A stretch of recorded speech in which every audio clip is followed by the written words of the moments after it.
That's a wrap, ladies and gentlemen. This is the final 12 days of Christmas video. If you guys want to find the winner for today, it'll be on Market Watch on Friday. Yeah, it should be on Friday. Today we're giving away 50 credit to Tier 0. And I do hope you guys have enjoyed this long, amazing, huge stretch of deck profiles that we've had. And the winner for the gem backpack from yesterday will be down below in the description. You guys can find that. What is that? Is that it? Oh, yeah. Make sure you like, comment, subscribe to the channel. Make sure that you guys watch the video. You know, I like these deck profiles, but I also like criticism on them. That way we can improve on them, even though some of them are Tier 4 garbage. But it's fine. You know, people still want to see Tier 4 garbage. We'll share it. Outside of that, let's dig on into this deck profile, shall we?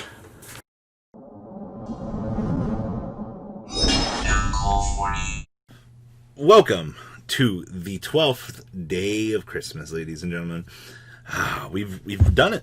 We've arrived. This is the Verse Cup first place deck list. I'm going to probably analyze this separate from this video when I go through and analyze Top Cut for everybody. I've been holding back on those results so that we could get closer to release of the Rise of the Duelist set. That way people can kind of line up results and things like that, even though the tournament's a few weeks done at this point. So, Infernoble Knights, what do? Why do we care about this deck? Why are they relevant? They make big board, and then they go brrr, death.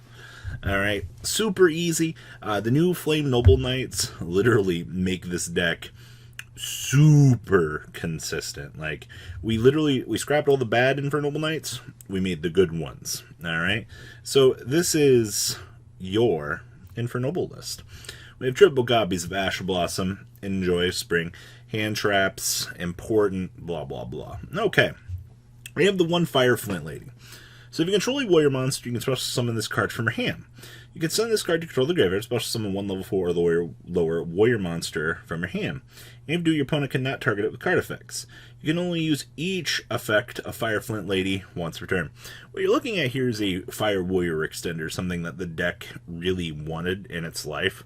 And I think a few people really underestimate the power that you can purely generate based off of this.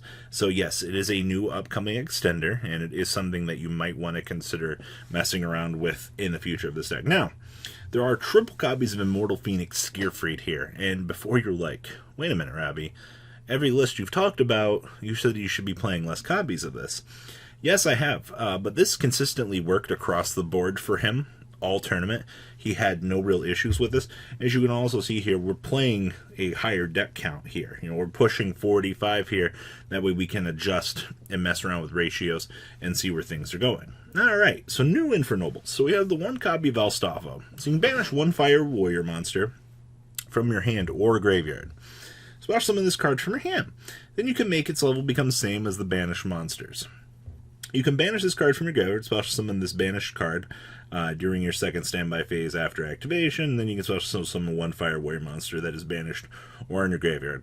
The thing that we care about most here is Fire Warrior Extender. Once again, everything in your deck is an extender. I love it. We have the one copy of Magius. A lot of people deem Magius to be kind of the bad one, but a monster equipped with this card cannot be destroyed by battle. You can use each of the following effects of Infernoble Knight Magius once per turn. So, if this card is sent to the graveyard, you can shuffle 3 of your Fire Warrior monsters and or Noble Arms cards that are banished and or in your graveyard into the main deck to draw 1, so we actually have a refresh engine here. And if this card is in your graveyard, you can target one warrior monster you control, equip this card to that target. A lot of these new Infernoble Knights, the coolest thing about them is they all act as equips. It's almost like that's what they needed to do in the first place with the deck to make it good. Then we have 2 copies of Ogier. So a monster equipped with this card cannot be destroyed by card effects. So we have a battle preventer and a card effect preventer. Alright, and then you can only use the following effects of it for Noble Knight Ogier once per turn. So if this card is normal or special summon, you can send one Fire Warrior or one Noble Arms from your deck to your graveyard. So this will let you set up for some reason if you need Magius in the graveyard, or whatever extender piece that you need into the graveyard. do it. And if this card is sent to the graveyard, you can target one warrior monster you control, equip this card to that target. So, more equipping. We have triple copies of Oliver, so your opponent cannot target a monster equipped with this card with card effects. It's probably the best one. You can send one Fire Warrior monster, or one equipped spell card from your hand or face up to the field of the graveyard. Especially this card from your hand as a level 1 tuner. Alright, that's really good. And if this card is in your graveyard, you can target one warrior monster you control, equip this card to that target. More equipping, by the way. Alright, we have triple copies of Renault, so if you control a fire monster, or Fire Warrior, you can special summon this card from your hand. If summoned this way, treat this card as a tuner. You can only special summon one of these once per this way, and if this card is special summoned, you target one of your Fire Warrior monsters, or one of your equipped spells that is banished or in your graveyard, except for Renault, and add it to your hand. Alright, so think about the advantage you're generating with this in the in-house archetype. Alright, and then we have one Jet Synchron and one Olion. These are both very important to combo, because some of your biggest plays you're going to be pushing off of the Link Cross and extending up through the larger fields.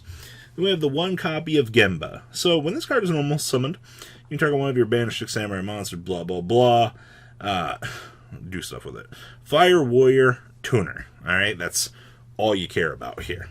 Alright, then we have the one Sweet Knight. So if this card is special summoned, you activate this effect. Treat this card as a tuner. Also, you can only special summon once from the extra deck for the rest of this turn. We don't care about that. Alright, so once per turn, you can either target one face-up monster control, equip this card to it, or unequip this card and special summon it. Well, we have Sublimation Knight here. So if this card is a normal special summon, you can equip one Fire Warrior monster or one Gemini monster from your hand or deck to this card. Alright, so basically, small little cool combo here. Sublimation Knight plus Squeak Knight is full combo, because Sublimation equips the Squeak special summons itself. You go into a Souled Start combo. Then we have the triple copies of Red Layer. Special Summon Extender, also fodder to search off of the Isolde. Pretty straightforward.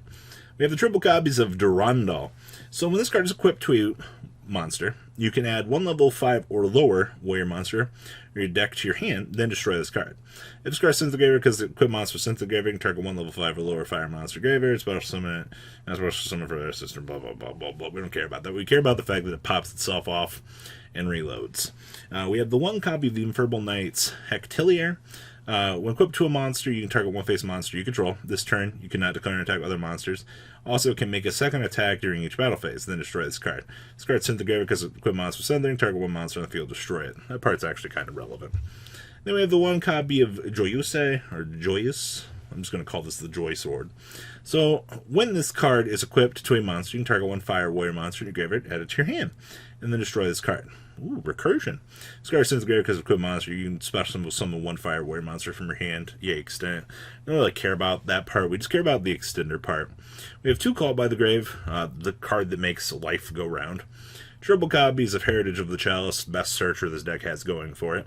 One Living Fossil, one Monster Reborn, one Rhoda, the one Smoker Grenade, and the triple copies of the three tactical talents.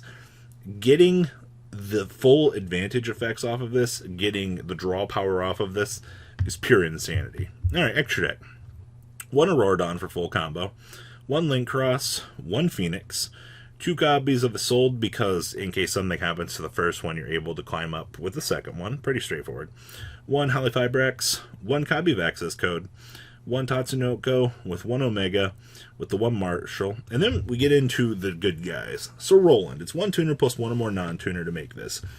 If this card is synchro summoned, you activate this effect. During the end phase of this turn, send one equipped spell card from your deck to the graveyard, and then add one warrior monster from your deck to your hand. Pretty good, right? And then during the main phase, if this card is in your graveyard, quick effect, you can target one warrior monster you control, equip this card to that card as an equipped spell card, and it gains 500 attack. Recurability, by the way.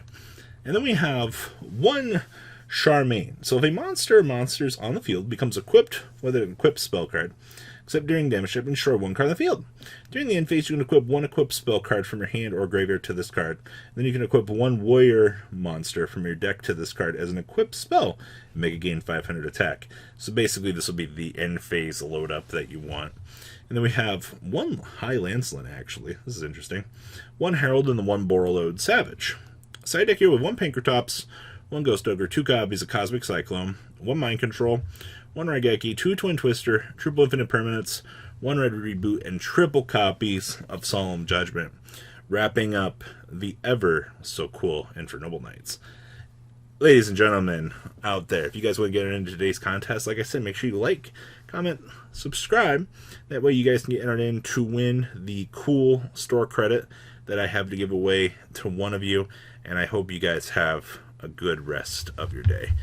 Happy holidays, duelists. Thank you, patrons, for making the ride never truly end. Without you guys' support, well, I would probably be doing Truffle Shuffle videos for a living. Guys, please check out VanCool40 for all of your Cardfight Vanguard content brought to you by MCool40. And if you are looking to pick up singles, check out mcoolgames.com for your trading card game needs. Thanks for watching, everybody.